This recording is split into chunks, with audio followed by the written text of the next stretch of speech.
नमस्कार. श्रीदेवी किचन प्रतिभाज रेसिपीमध्ये खूप खूप स्वागत आहे. आज आपण पाहणार आहोत भंडाऱ्यासारखी किंवा एखाद्या समारंभासारखी बटाट्याची भाजी. नाही बटाटा उकडायचा तरीसुद्धा एखाद्या समारंभ कार्यक्रमासारखी बटाट्याची भाजी लागेल. शिवाय पुरीसोबत, चपातीसोबत, फुलक्यासोबत आणि भातासोबत तर मस्तच लागते. अगदी झटपट, शिवाय कमीत कमी मसाल्यात. एखाद वेळेस भाजीला काही नसेल तेव्हाही बनवू शकतो. सुरुवात करूया. तर इथे मी मध्यम ते लहान आकाराचे 6 ते 7 बटाटे घेतले आहेत. बटाटे चांगले 2-3 पाण्याने मी स्वच्छ धुवून घेतले. यावरची सर्व माती वगैरे काढून टाकली आणि 2-3 पाण्याने सर्व असे चोळून धुवून घेतले. इथे मी सालीसकटच बटाट्याची भाजी बनवणार आहे. हवं तर तुम्ही सालही काढून घेऊ शकता. पण सालीसकट बटाट्याची भाजी केली तर चवीलाही छान लागते. शिवाय सालीमध्ये भरपूर फायबर आणि पोषक तत्वे असतात. पण मात्र जर हिरवा बटाटा असेल तर साल काढून घ्या. हिरव्या बटाट्याची साल काढणे चांगलेच असते. कदाचित ते विषारी किंवा खराबही असू शकते. आता भाजीसाठीचे चिरण्याचे साहित्य तयार करून घेऊयात. तर इथे मी एक मोठा कांदा बारीक असा चिरून घेतला. त्यानंतर आता कोथिंबीरही चिरून घेऊयात आणि मध्यम ते लहान आकाराचा एक टोमॅटो घेतला आहे. 8 ते 9 लसण पाकळ्यांची अशी गाठ घेतली आहे किंवा 9-10 लसण पाकळ्या, अर्धा ते पाऊण इंच आल्याचा असा तुकडा. आता टोमॅटोही बारीक फोडींमध्ये चिरून घेतले. लसणही साफ करून घेतला आणि आल्याची वरची सालही काढून टाकली. थोडीशी माती होती म्हणून. आता यातील आपण लसूण आणि आले असे काढून घेऊयात आणि खलबत्त्यामध्ये आले लसूण बारीक असं ठेचून घेऊयात. अशी ताजी आले लसणाची पेस्टची चवही छान येते आणि सुगंधही छान येतो. आता बारीक असे आले लसूण ठेचून घेतले आणि काढून घेऊयात. आता याच खलबत्त्यामध्ये इथे मी बटाटाही बारीक करून घेणार आहे. तर बटाटे मी असे एक 20 ते 25 मिनटं आधी पाण्यात भिजवून ठेवले होते. म्हणजे मातीही मग यावरची भिजून चांगली निघून जाते. तर स्वच्छ असे बटाटेही धुवून घेतले होते, पुसून घेतले होते. आणि आता याच खलबत्त्यामध्ये बटाटा ठेचून घेऊयात.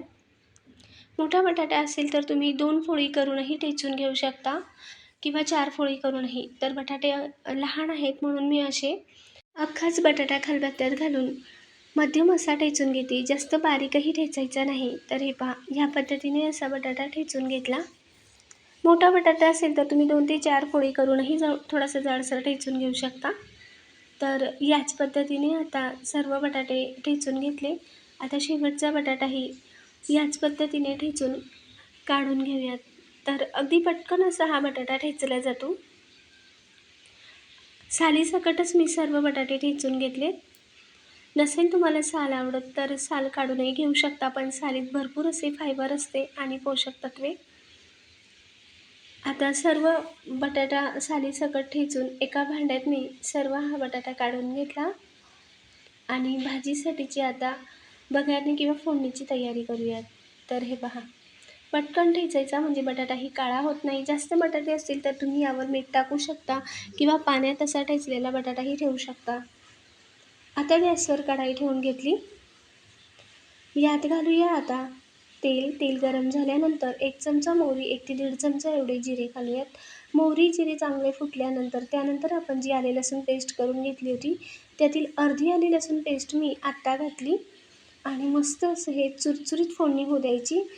लसूण आणि आले पेस्ट अशी थोडीसे तांबूस होत आले की तेव्हा यात चिरलेला कांदा घालूयात आणि चिरलेला कांदाही चांगला परतवून घेऊयात. तर एक मोठा आकाराचा कांदा होता. एक 4 लोकांसाठीही मी बटाटे भाजी बनवते. तर 6 ते 7 लहान आकाराचे बटाटे होते. एक मोठा कांदा, एक मध्यम ते लहान आकाराचा टोमॅटो, 9 ते 10 लसूण पाकळ्या. बरोबर अशी ही बटाटा भाजी चविष्ट होते. आता थोडासा कांदा असा लालसर परतला की तेव्हा यात ठेचलेला बटाटा घातला आणि बटाट्यावरच मीठ घातले. एक पाव चमचा एवढे मीठ घालून आता हे चांगलं 2 ते 3 मिनटं परतवून घेऊयात मध्यम आचेवर. चांगलं परतल्यानंतर आता यात घालूया पावडर मसाले. आवश्यकतेनुसार लाल मिरची पावडर, मी इथे 1 चमचा एवढे लाल तिखट घातले, अर्धा ते पाव चमचा एवढी हळद, 1 चमचा एवढी धने पावडर आणि सोबतच अर्धा ते पाऊण चमचा एवढा गरम मसाला. किंवा तुम्ही यात जर भाकरीसोबत बनवत असाल तर थोडासा कांदा लसूण मसाला आणि साठवणीचा मसालाही घालू शकता. पुरीसोबत बनवत असाल तर गरम मसाला घाला किंवा सब्जी मसाला.